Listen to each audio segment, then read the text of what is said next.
The next 4 problems involve calculating a dosage based on the patient's body surface area. Body surface area for a patient can be calculated one of 2 different ways. There are formulas that we can use, and then there are charts. The charts are called nomograms. Either formula or chart need to know the patient's weight and the patient's height in order to calculate the body surface area. So we'll first take a look at a couple of problems where the body surface area has been given to us, and then we'll look at a couple of problems where we have to determine the body surface area ourselves. So problem 1 says the body surface area of a patient is 2 13/100 meters squared, or square meters. That's what that M with an exponent of 2 means, square meters. Remember, area is how many squares can you put on a surface. So the body surface area of our patient, BSA, body surface area, not Boy Scouts of America, is 2 13/100 square meters.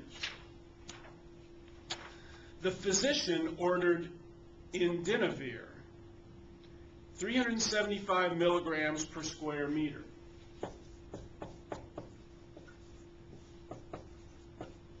So for every square meter of the patient's body surface area, they need to receive 375 milligrams of the drug.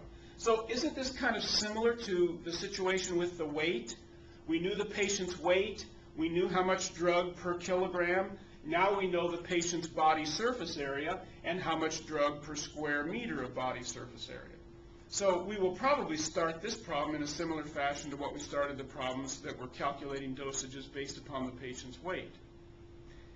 How many capsules would you administer if the label reads 2,500 grams per capsule?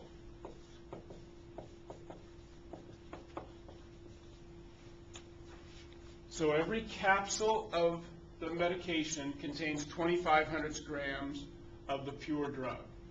So we want to know how many capsules to give this patient. So again, what we want to do is we want to start with, in this case, the body surface area, in a similar fashion to what we did with the patient's weight. Then we will put in the rate of administration based upon the square meters of body surface area. That's 375 milligrams for every 1 square meter of body surface area.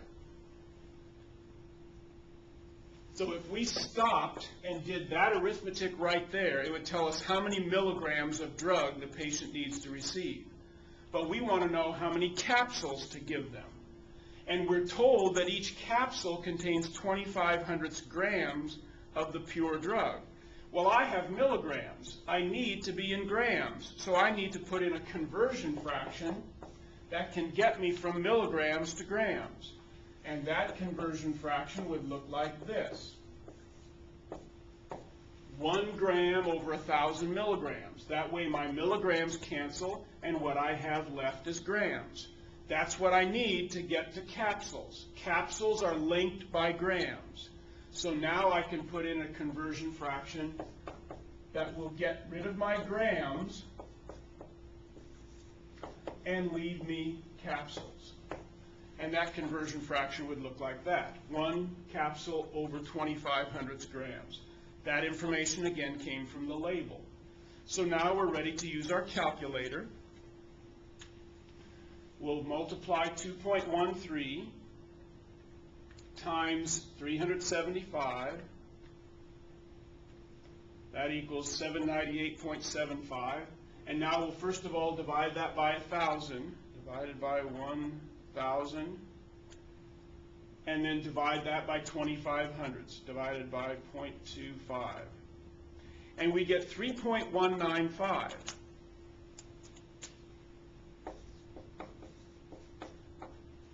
Well, we're talking about capsules. You can't administer 195 thousandths of a capsule. And we don't over-medicate. So in this instance, we would give this patient, for this single dosage, 3 capsules of the drug. That makes sure that they get the right amount of drug based upon their size, based upon their body surface area.